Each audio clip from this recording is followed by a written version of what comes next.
Emotions are high in Barcelona. No va a permitir que nos dividan. Intense political drama as Catalonia pushes for independence. But can the region afford to go it alone? What are the economic costs of a split from Spain? And why is the European Union so cool to the idea? This is Inside Story.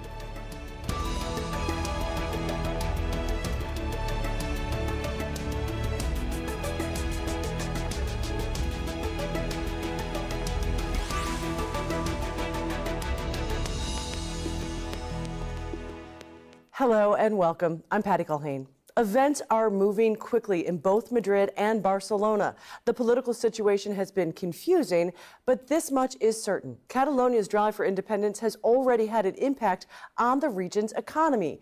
Tourism has dropped off sharply. More businesses are moving their head offices out of the area, fearing political instability and financial uncertainty. And if Catalonia does eventually become independent, the costs could be huge.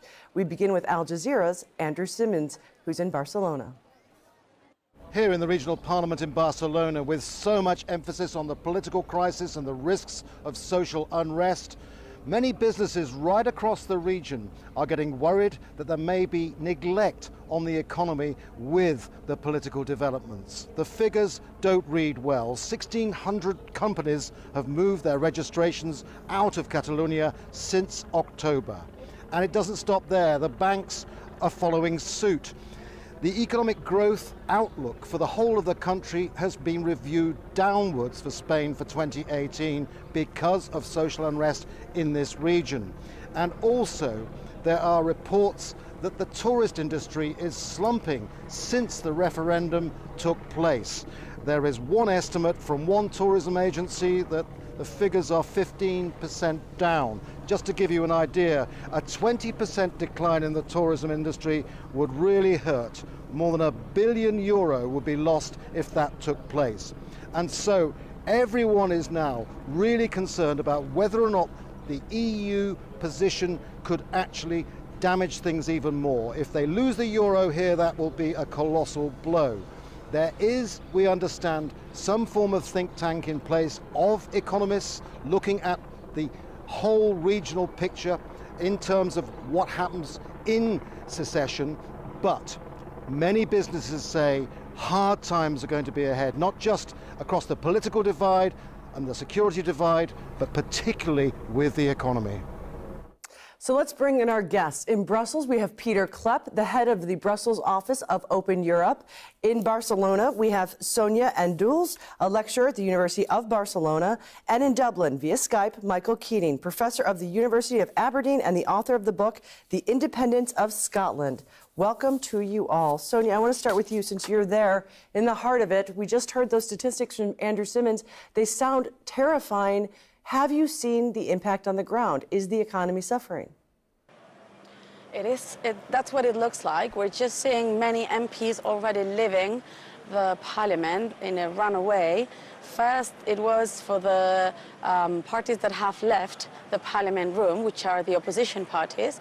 But there are many official cars coming in very fast, and it seems they are going to pick up all the MPs who have voted in favor to get away from here, as many are fearing that Spanish police could enter the parliament area.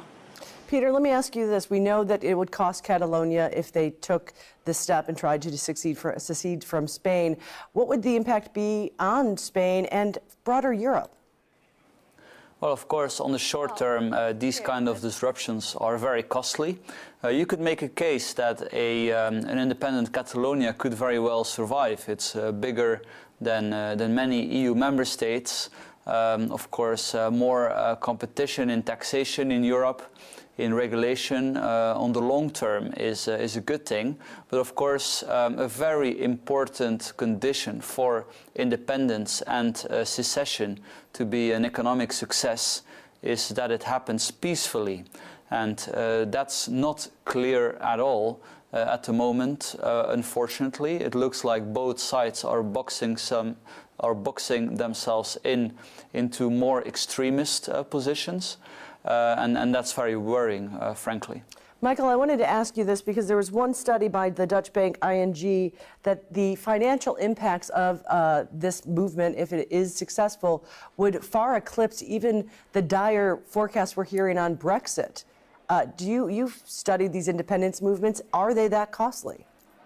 It depends exactly what policies are going to be followed. I actually don't agree that tax competition and regulation competition would be a good thing. There's a tendency for independent countries to try and cut their taxation, cut their social welfare, and force general standards down. The problem with the Catalan situation is the independence people have not prepared an economic plan, or at least they've not published it. This contrasts with the situation in Scotland, where there was a plan. We know more or less what kind of economic policies an independent Scotland would pursue. And of course, it's entirely dependent on keeping access to both the European and Spanish markets. In the short term, of course, as we've just heard, there is a cost because there's disruption and firms are already moving out. Now, Sonia, I wanted to get back to you because you are there on the ground. Developments are moving very quickly, obviously. Is there a palpable fear there about what's happening and what could happen? I think the fear is here, and it's actually quite rational. Maybe not fear for for police brutality again, but fear for the unknown, for what will happen.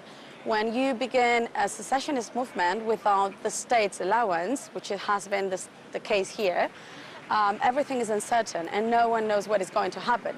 It's very different from the Scottish case, where Cameron said, okay, I would like you to stay, but I will hear your claim and I will follow legal referendum. We haven't had that case here, and that has brought us into a very dramatic situation where now, whatever it happens, it will be very negative, at least in the short term. Or that's how it looks like. People are scared, but... Go ahead. Sorry, go ahead. No, please, by all means, finish your thought. Just, I would say more the scared are worried for the uncertain. That's my impression, at least. And I'm going to ask all of you to weigh in on this, because if you look at the statistics, if you look at what Catalonia would have to go through to actually become its own country, I mean, its debt is enormous. It needs to get loans from Spain. It doesn't have things like its own air traffic control system, border controls. It wouldn't have any sort of trading treaties. So do you think, and all of you, please weigh in on this. First, we're going to go to Peter. Peter, do the people understand what's the potential cost here? Well, of course, to create your own state, it takes indeed a long time. You need to go through many procedures, but we've seen this in Europe in the last 20, 30 years. Take, for example, Slovakia, which was poorer than the Czech Republic. Indeed, in the first few years of Slovakian independence, politicians there have followed left-wing policies, but eventually the populations have voted in free market liberals, and they have agreed that there should be a flat tax. And this was one of the recipes which helped Slovakia to grow enormously. They have basically then, during that period, bypassed all their neighbors. So I think smaller countries are forced to eventually adopt economic policies that promote competitiveness. There is no alternative for them, whereas bigger countries can sort of afford to have big redistributive, bureaucratic governments in place. Now, again, the big condition is that everything happens peacefully. So indeed, if Spain does not agree with Catalan independence, then there's major challenges ahead. Okay, Michael, quickly to you, if you could, just your thoughts on that. Well, it would be essential for Catalonia to remain within the European single market. That's what makes independence viable for small countries. If it were agreed by Spain that Catalonia could become independent, then it could stay in Europe. But of course, Spain will not agree to that. Spain is totally opposed to that, and therefore we'd end up in a kind of limbo. Catalonia could end up declaring itself independent for Spain, but not enjoying complete access to the European market. So, Sonia, to you, is that the biggest fear right there? Because could you wake up tomorrow and not be a citizen of Spain or the EU? I think the fears are all together. we've just begun to be aware. I mean, maybe not those of us who are working in these issues and who have followed closer, but the majority of the society seem to have just been aware of the potential economic effects the past 2 weeks, when we've begun to see all these Catalan companies moving outside to other Spanish cities, and also capitals, moves of capitals, that many banks are claiming that their clients are requesting their capitals to be moved to Madrid or Alicante or other places. So people are just beginning to understand all the potential effects of a unilateral secession. And you know, I'm looking at you and you're all across Europe, but the Catalonia, they're not alone in this. So this isn't just about this region, this country. The Catalans are, of course, not alone in their desire to rewrite the map of Europe. And that perhaps explains why the European Union refuses to get involved. A referendum on Scottish independence narrowly failed in 2014, and there are long-standing independence claims in Belgium's Wallonia region and on the island of Corsica, which is part of France. But the list of places in Europe with separatist movements is actually much longer, and the EU has consistently kept its distance. Peter, let me go to you first. The European Union did not get involved. They say they're not in the position to negotiate. If the European Union cannot be more of an effective force in these sorts of disputes, and we've just seen these disputes are all over Europe, what is the future of the EU? Why have the EU? I think it's very wise for the EU not to get involved here. This is very sensitive. This is political. And the European Union is not a political entity. Whatever Mr. Juncker may wish, the EU is fundamentally a very bureaucratic body that is very good in making sure that countries reduce barriers to trade. It's very good in that. It should focus on that.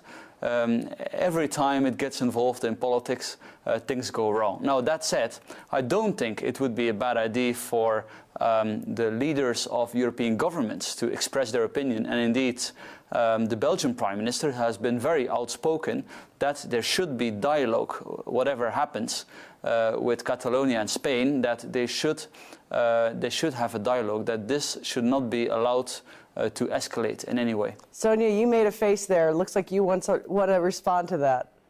Well, I technically agree with Peter, but what I tell my students is one thing is to be realistic, which means the European Union is a union of states, and therefore they are going to try to seek the benefit of other states. So it is quite logical from a rational perspective that they are not going to support this secession, as almost every European country has a region, as you just mentioned, that could potentially follow our path. That said, it is also true that Europe is becoming much bigger project than only the economic part, and that's what they want citizens to believe. So many of us are believing that Europe is more, and we've said that also with the refugee crisis, where many of us felt deceived from the European Union's behavior.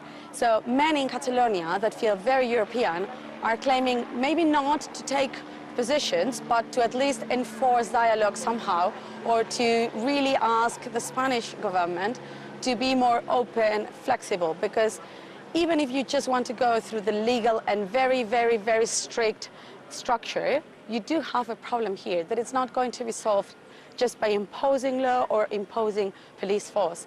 And because of this interdependence that Peter was just mentioning, a conflict in Catalonia is a conflict for the whole Europe. So I do think that somehow, maybe not the Commission, but the Parliament or someone in Europe should do something about it and at least offer a place where both parties could feel comfortable to speak and to try to find common points for a solution. Because otherwise, this is just going to go worse and get protracted and stay there for a longer time. Michael, let me head over to you. Or do you think the European leaders are looking at this? We just showed the map. It is everywhere. This will not be the last one. Are leaders learning a lesson if they look at the different approaches between, let's say, the Prime Minister of the UK versus how the Prime Minister of Spain has responded to this? It is not everywhere. There are two significant separatist movements in Europe, that is Scotland and Catalonia. There aren't any other ones. There are autonomous movements in Italy in Belgium looking for more self-government within the state, but there's nowhere else in Europe where independent support is over 40%. So let's not exaggerate this. Clearly, there was a difference in Scotland because it's long been recognised the United Kingdom is a union of nations, and in recent years the British government has been prepared to consider secession in the case of Northern Ireland and in the case of Scotland. That's partly a matter of the constitution, which is much more relaxed in the UK than it is in the case of Spain, but it's also an understanding of the nature of the state. As for the European Union, it really hasn't provided a space for these movements that are looking for more autonomy but don't want independence, and that is where Catalonia has historically been. They weren't given that special status, and so a large section, not a majority, but a large section of Catalans moved towards independence. Similarly in Scotland, if Scotland is given the opportunity to remain connected with the European project, they won't want to separate from the United Kingdom. The problem at the moment is the United Kingdom is pulling them out of Europe. So there are problems on both sides in both cases here. So, Peter, let me ask you, at some point, does the potential cost start to change the direction of these negotiations? I'm not talking necessarily between the people on the street. I'm talking about the leadership from both Madrid and Barcelona. What does it take for them to say, enough with this going back and forth and looking tough, let's figure out how this ends? What does it take to get there? Well, it looks like the next step is that Spain will indeed today declare that the autonomy of Catalonia is to a certain degree suspended, that there have to be new Catalan elections within 6 months. And as I understand it, the Spanish government is looking into how many people they can actually arrest. Can they only arrest the Prime Minister of Catalonia and the ministers there, also top bureaucrats, only the leadership of the police or other police. So a very dangerous development is going on because, of course, some of the more heated elements in Catalonia's independence movement may well not accept this. So I think this is very worrying. I would say the obvious compromise would be that both sides, of course, go to the table. That also the Catalans stress that nothing is off the table, that they are willing to discuss other options than independence. And then the obvious compromise is that every region in Spain receive the same tax powers that the Basques already have, which go actually much further than what the Catalans have.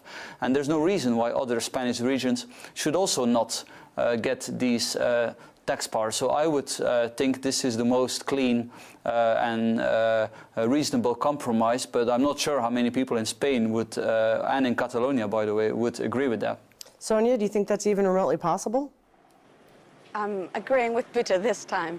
I think the biggest problem or the biggest difficulty we're seeing, as in any conflict, is that both leaders are actually trapped between not only the opposite party, but inside the party. I think this past week we've seen that Mr. Rajoy was receiving a huge pressure from the most radical sectors inside the government and the Spanish society, which were claiming to enforce suspension in a very harsh way and to be very strong and clear against the Catalan government and about taking over the control. And at the same time, we've seen Mr. Puigdemont, the Catalan president, also being trapped inside those here who were claiming for a unilateral declaration, but some people inside his party saying, please be cautious, wait a little bit, try till the end to find a negotiated way. So I think this is just not exceptional from Catalonia. As in any conflict that we see, the difficult moment for many leaders is whether to just give wings to the opposition or to actually even face opposition in his own sector. And that is very complex for them to manage and to do it in a peaceful way. Now, what Peter was saying is absolutely right. We are now going to go ahead with taking over control. It seems the most probable thing. But again, my biggest worry is how is the Catalan society going to react against that? Because we're not ready to be taken over, I'm afraid. Now, Michael, I wanted to ask you this because we've seen, for example, in the United States, the rise of the far right electing Donald Trump. We're seeing movements to secede as you mentioned, that's been debated in Scotland. Obviously, it's happening now in Catalonia. Does this continue? No, as I said, there's not a widespread problem of separatism in Europe, if you think of it as a problem. Yes, the old political parties are breaking down. The old political alignments are breaking down. A striking thing about this confrontation between Spain and the Spanish and the Catalan governments is that these are both very weak governments, very weak leaders. Their parties, the PDeCAT and the PP, have gone through really terrible corruption scandals. The politicians are discredited, and they're using nationalism on both sides as a means of shoring up their support, and that makes finding a negotiated solution all the more difficult. I'm going to ask all three of you, if I could, longer term, how does this impact the European Union, regardless of how it turns out, whether they can actually sit down and negotiate or we see police and arrests move in? So what is the long-term impact on the European Union? Sonia, let me start with you on that. I just think for the European Union, the impact could just be limited if this gets somehow finished, even if it's in a bad situation, but somehow finished. But if it keeps being present there and we keep having all this international media's attention, it could become something that could damage somehow the European Union in terms of internal cohesion and even economically. But I'm going to let Peter go ahead with that. I'd like to hear what he has to say about. Good point. Peter, to you. Sure. So I think indeed this shows that people in Europe really want more flexibility. There's all over Europe more a demand for basically having more control over one's own fate. I would say that's why we see all this populist movement in Europe, whether they're from the left or the right. This is what they sort of have in common. They feel they're losing control over their own fate.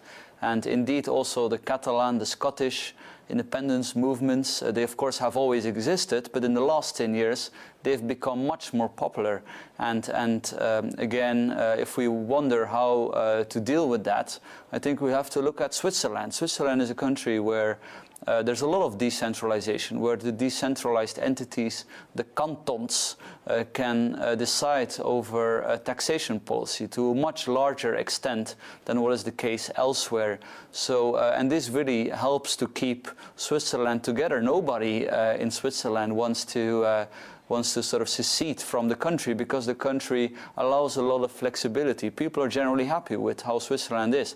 So if the EU is wondering how can we become more stable, they have to look at Switzerland. And if Spain is wondering how can we become more stable, they have to again also look at what the Swiss have done.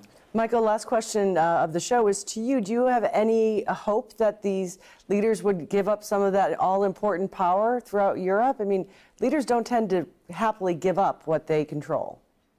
Well, Europe is all about pooling sovereignty. It's not about subordinating the nation state. It's about tackling problems in common. And at the same time, you're getting a process of decentralization within states. States are being transformed, and that's worked very well. But if the European leaders simply back the most intransigent elements in the Spanish government, that doesn't do Europe a lot of credit. It gives the impression that Europe is taking a very rigid position, as it has on austerity, on other kinds of issues.